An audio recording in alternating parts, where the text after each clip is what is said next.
So since it's October, it's almost Halloween, spooky time, I figured I would take a moment to just discuss the great mental psychology of Silent Hill 2. And so I wanted to go over a couple of my favorite parts in this upcoming piece. Okay, so right now we're in the Silent Hill Historical Society. What I think is kind of cool is if we walk out here for a bit.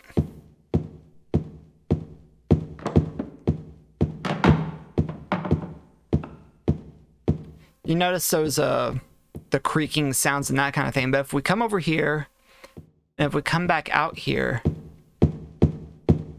it's gone.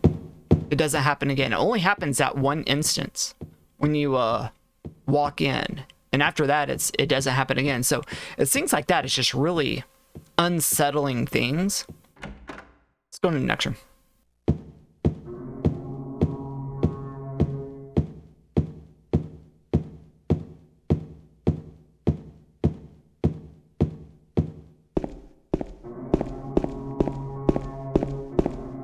So as we start walking down this staircase, you can hear that sound in the background.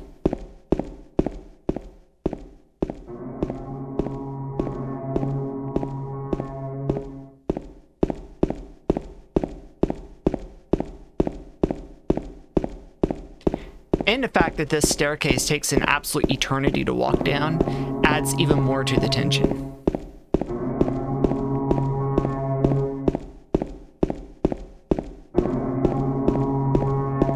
And the sound starts getting more and more as you're getting closer.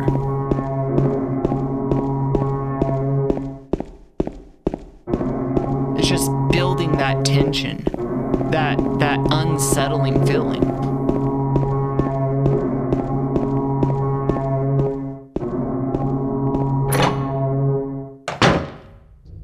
And then when you step in, nothing.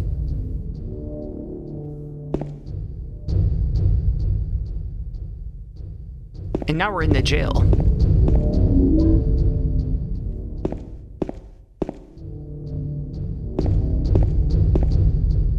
The jail, to me, is probably the most creepy and unsettling area in the entire game. And it's just because of all the audio cues that they'll be using throughout this level. Like right now.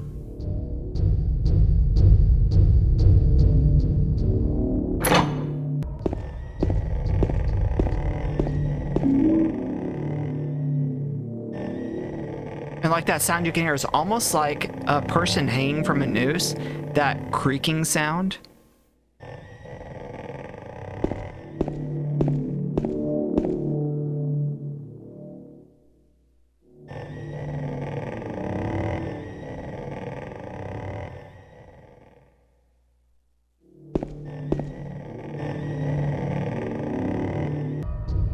Now, another creepy thing about the prison is there's constantly these series of jumps that you have to make.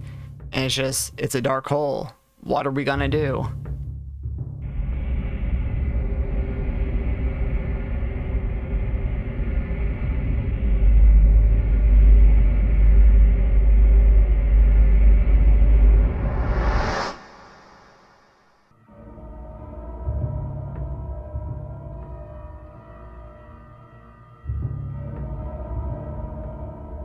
And also add to the fact that we have not gotten a map yet.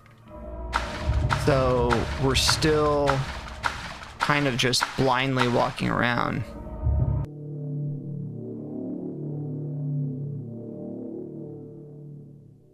And what even adds more to it is the fact that there's music playing a lot of the time during this level.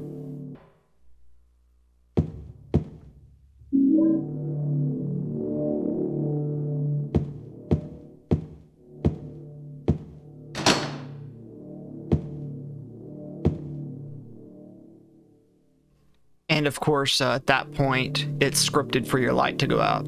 So now you're in this dark room with no light, with this light music. I mean, when I first played this, my hairs were standing up on the back of my neck at this point.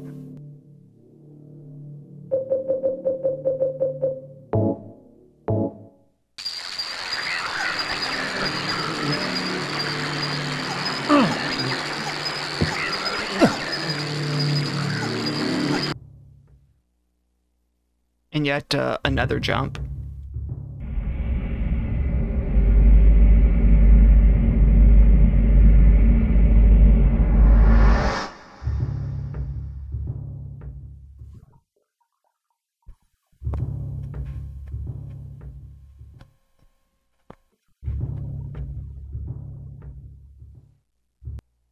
Okay, and for this particular thing, this is another one of those things where they use a sound to make you think something's going on. And then you want to reinvestigate. So basically we'll look in here. There's nothing. Nothing here. Nothing there.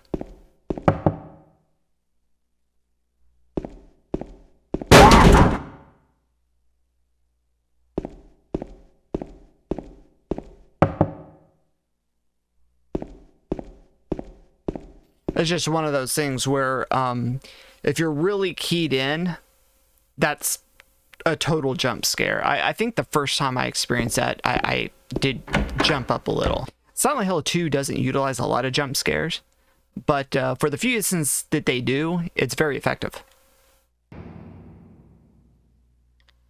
This part is super creepy.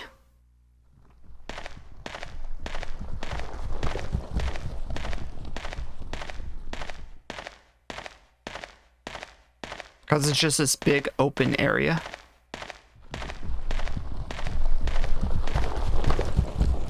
And you can hear that thing running around.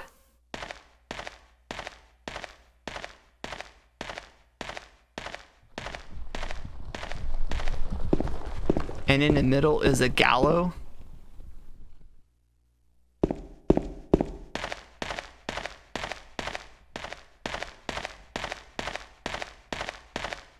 And that's all there is. It's just this big open room with this puzzle in the middle. And what sounds like a horse running around.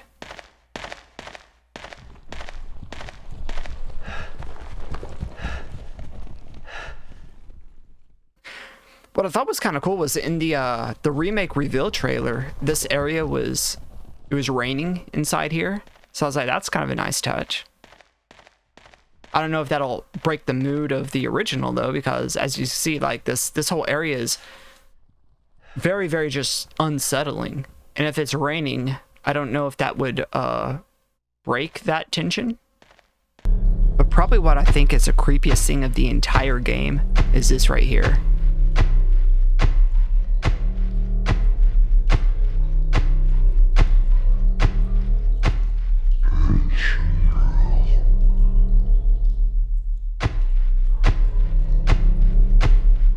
Just unbelievably unsettling.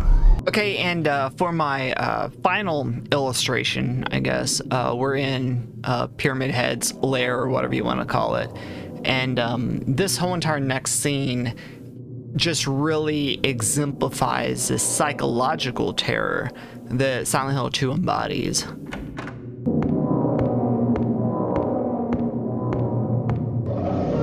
Daddy!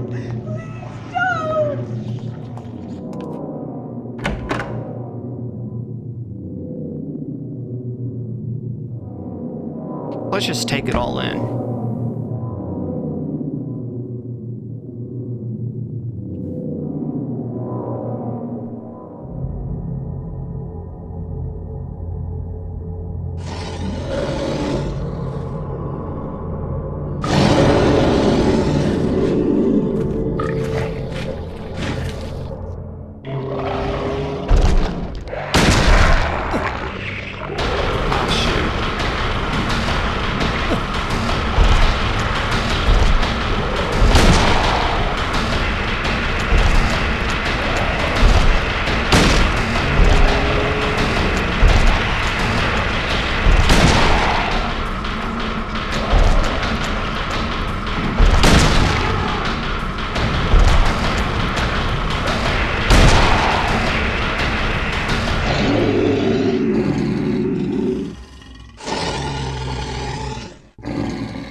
Are you okay?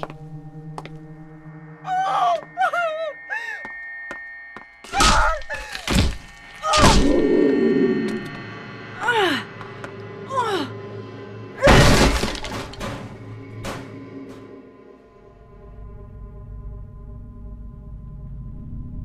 Angela, relax. Don't order me around! I'm not trying to order you. So what do you want then? Oh, I see. You're trying to be nice to me, right? I know what you're up to. It's always the same. You're only after one thing. No, that's not true at all. You don't have to lie. Go ahead and say it. Or you could just force me. Beat me up like he always did. You only care about yourself anyway. You disgusting pig.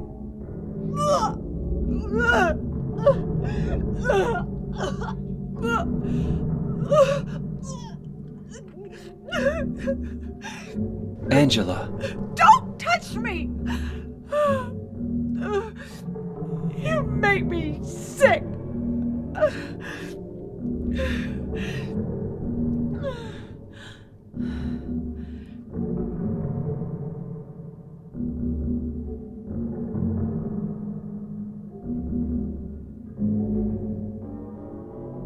You said your wife Mary was dead, right? Yes. She was ill. Liar! I know about you. You didn't want her around anymore. You probably found someone else.